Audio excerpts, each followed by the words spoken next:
Hey guys, welcome to my third video on exponential functions. So in this video, I am going to show you how to do compound interest. In the other video, I was talking about simple interest, right? And basically simple interest is when we take, when we take um, the interest or percentage of the uh, initial investment, and that's how we are able to calculate how much money we have at the end of the first year and or at the end of whatever 5 years or 10 years is by multiplying the rate times time and then taking that and then adding one and multiplying the whole thing by the initial investment. So in the beginning, we know that if we invested $1,000 and pays 10% simple interest, we would end up with 1,100 after 1 year and 1,500 after 5 years. So this is more of a linear equation. But in compound interest, what happens here is we take a percentage of the remaining balance and we add it on to the new balance. All right, so we're making an interest out of the interest. All right, so let's begin. So for example, let's take this same example where we started out with $1,000. Well, if you take 10% of $1,000 and put it on top of the 1,000, 10% is $100. So now we have 1,100. So we've made $100. And now let's take 10% of 1,100, which is $110, and let's put it on top of that. That's how we end up getting $1,210, right? So again, we're making more money rather than a simple interest. And then we take 10% of that, all right, which is $121, and we put it on top of the 1,210, and we make $1,331. And we keep going, and we keep going. And eventually, by the fifth year, our balance is now becoming $1,610.51. Recall before that in simple interest, we only made $500 after 5 years, and that's with simple interest, right? So now with compound interest of 10% every single year, we've made more money after 5 years here. So we've made $110 extra rather than doing a simple interest. All right, so we make more money with compound interest. All right, so let's take a look at a formula that we can use to help us.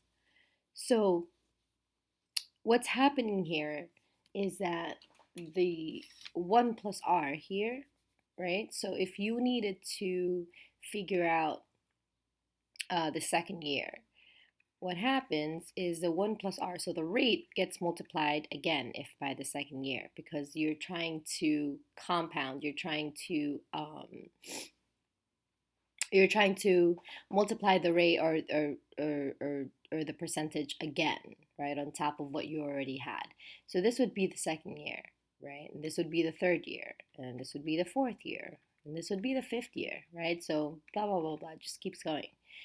So this 1 plus r is being raised to the power of t however many years is passing or have passed. So that's why the power of t now, or t becomes the power, rather than before when we had simple interest, t was being multiplied by the rate, okay? But this time in compound interest, because we are multiplying the rate multiple times, then t becomes the exponent, right? And that's how this involves, or compound interest involves, exponential equations, because t is the exponent, time is not the exponent. So same thing goes, a is still the amount, p is still the principal, t is still the time, but t is now the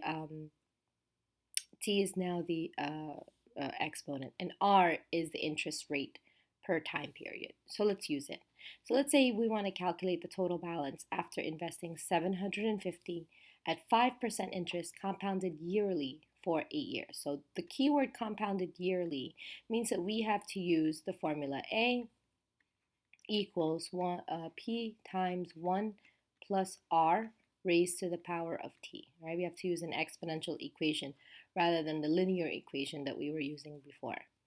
Okay, so now we just place everything in, right? So 750 is a principal, carry down the 1.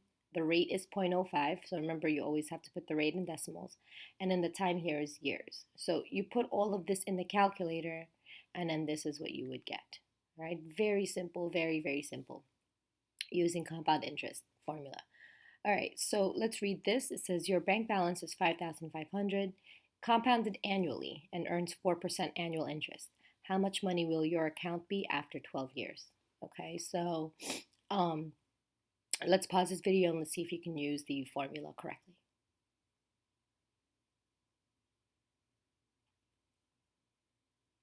Okay, so the correct answer is $8,805.67.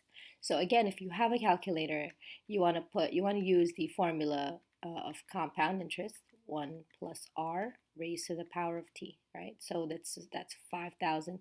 You know what? Actually, I do have a calculator, so let's put that in the calculator. So we started out with 5,500, all right, times 1 plus, it's 4%, so it's 0.04. Raise it to the power of years. Okay, so that's $8,806.